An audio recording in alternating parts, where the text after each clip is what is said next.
Hello students, I am Dr. Snehalata Singh, Associate Professor, Department of English, Government College, Samalik. Today I am taking BA Part 3rd, Section A, the story, The Shroud. We have already studied the story which I began in my previous session, and today we will continue with the story. We have been introduced to these two characters, the main characters, that is Madhav and Gisu, and also Budhya, who is undergoing the labor pain and she is thrashing about. Now we have studied till here that there was no dearth of work in the village, but these people, these two, father and the son, they were so lazy and nobody wanted to call them for work. Why? Because they were great shirkers and they did not work hard. And it was a village of farmers, and for a hard-working man there were a number of chores to be done. But these two were called only when one was willing to be satisfied by getting one man's work out of the two. If these two had been a pair of wandering anchorites, they would have had no call to practice contentment and fortitude, restraint and regulations. Now actually here the writer is comparing them to that of anchorites. Now anchorites are who? Anchorites are hermits. Hermits कौन होते हैं? साधु महात्मा. So you know what these sadhus want. They don't want anything. And then they said that these sadhus, they are required to practice contentment. Contentment is a satisfaction, that you are contented with your work. Sampurna, you can say, पूर्ण संतुष्टि जो हो जाती है, that is contentment.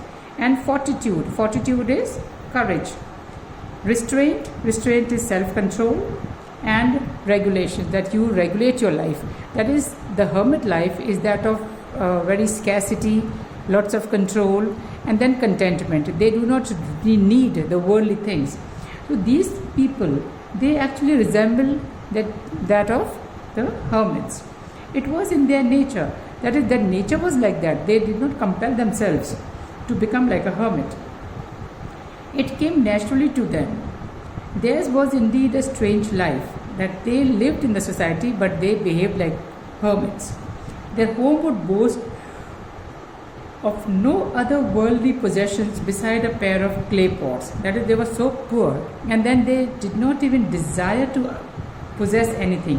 What they had was that they had only clay pots.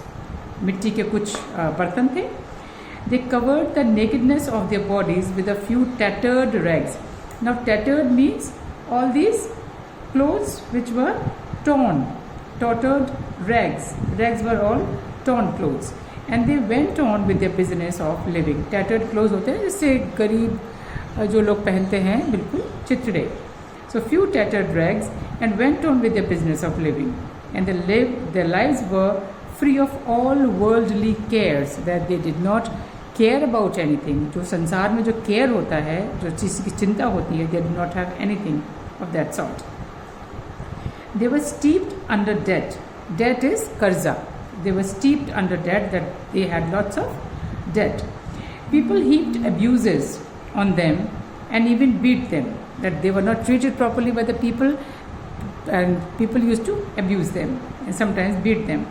But they were without a care in the world, but they did not care for all these things, who's beating them and whether they have to return the money. They were under debt, but they did not care to return the money which they had owed the other people. They were so poor that no one would expect to have their money back. Yet people would occasionally lend them a little something.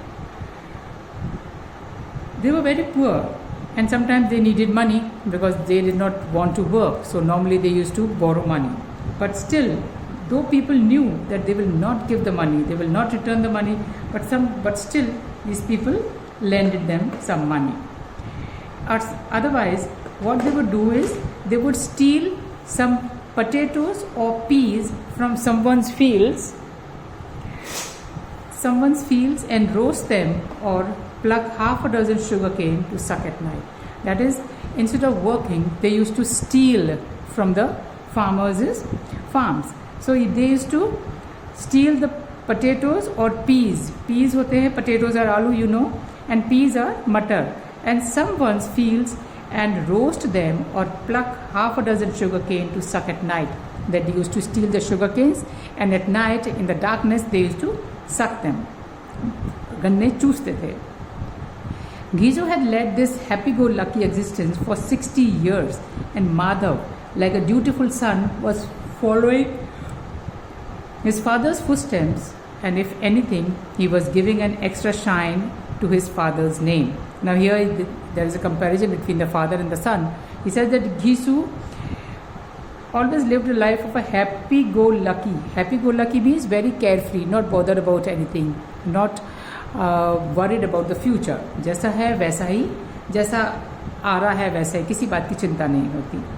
So happy-go-lucky existence for 60 years. Now Madhav is 60 years and he's never been a responsible person.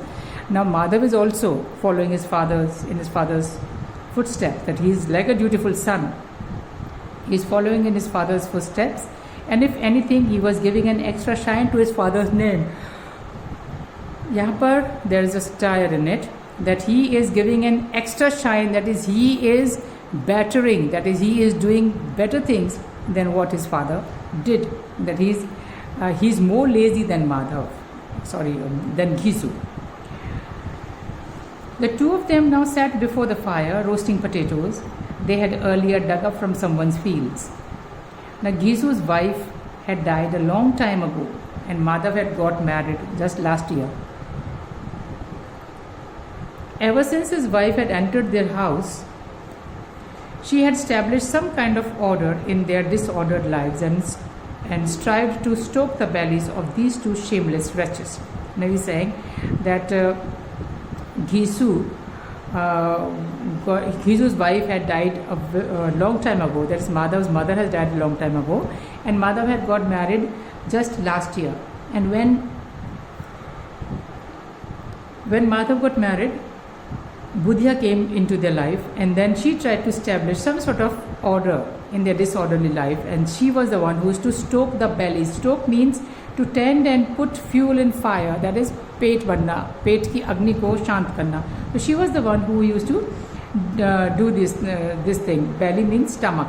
So he used to stoke the stomach of these two shameless wretches. With her arrival, the father and the son had become more slothful than ever. Slothful means very lazy. Slothful means lazy. And they had become very slothful than ever, and also cocky too. Cocky means they became very proud and conceited. They did not care about anyone else.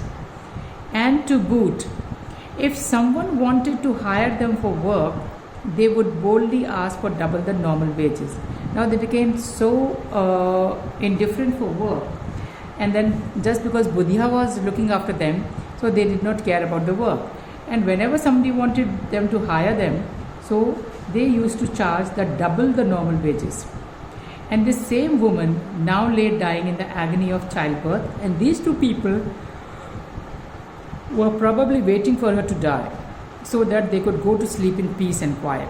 Now they are being so insensitive towards Budhya that she is the one who is to look after them, who is to feed them and brought order in their life, and now she is the one who is lying in pain, and then they are not even bothered. He says, and this same woman over here is Budhya, that is Madhav's wife, now lay dying in the agony of childbirth, and these two probably waiting for her to die, and they are just waiting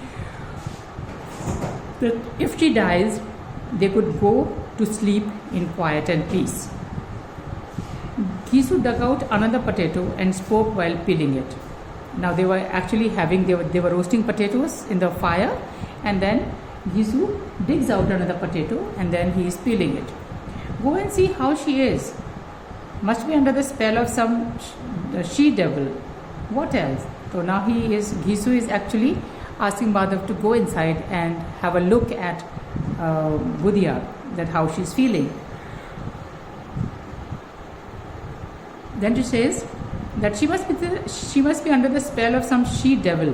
What else? Then he says, go and see if she is under the spell of some she-devil. Devil over here, she-devil is actually bhoot pret jo hote hain. So maybe she is under the impact of that. If we call the village exorcist, he won't ask for less than a rupee. Now exorcist होते हैं तांत्रिक, the people who drive out the evil spirits. So he says that if we call the village exorcist, he won't ask for less than a rupee. अगर उनको बुलाते हैं तो he will charge at least a rupee. And Madhav was afraid that if he went inside the hut, Gisu would finish off most of the potatoes. So he said, I'm scared of going in there. Now actually the main reason of Madhav not going into the room is not that he was scared, he's just making an excuse. So he said no, he was actually more worried that because Gisu had taken out, he has dug out the potato and he was peeling it. So he thought that Gisu wants him to go inside so that he can have the whole potato. And that is why he doesn't want to budge from there. He doesn't want to go. He says, what are you afraid of? I'll be right here. And he said, there's a conversation going on. He says, what are you afraid of? Kis baat ka dar hai tumhe? Why don't you go inside and see her?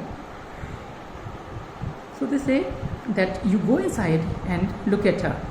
When my wife died, I didn't move from her side for 3 days. And just think, she would be ashamed if I saw her lying like that, wouldn't she? Now, here Gisu is making an excuse. He said that when my wife died, I sat beside her for 3 days.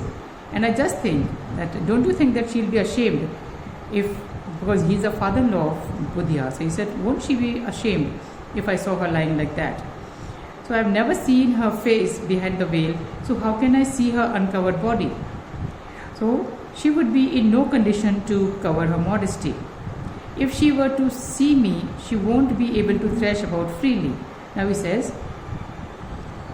that if she would be, that he doesn't want to go inside the room just because she is not fully covered, and then she will feel very embarrassed to see her father-in-law come over there. So it will be actually modesty means an act of avoiding indecency. So he said that he doesn't want to go there. If she were to see me, she won't be able to thresh about freely. Then he said, even if I go there, then she won't be able to move around freely. I've been thinking, what will happen if there is a baby? There's no ginger, sugar or oil that one needs for such occasions. Now here Madhav is wondering that what will happen, that they haven't prepared anything for the delivery. Like when we welcome the child and when the woman is undergoing the labor pains, then we have to prepare lots of things to welcome the child and also to look after the woman. So he says that I don't know what will happen if there is a baby, because there is no ginger is adrak, ginger, sugar or oil that one needs for such occasions. Everything will be taken care of. May the good Lord give us a baby, and the same people who now refuse to give us even a paisa will call us tomorrow to give us rupees. Then he says that don't worry, if we have a child, then the arrangement will be done by the society. He is so confident because he knows. He says that I have had 9 sons and there was never anything in the house, but each time God saw us through somehow or the other. He says that he is actually well versed in all these things and he knows how to deal with the society. So he asked Madhav not to worry about these things.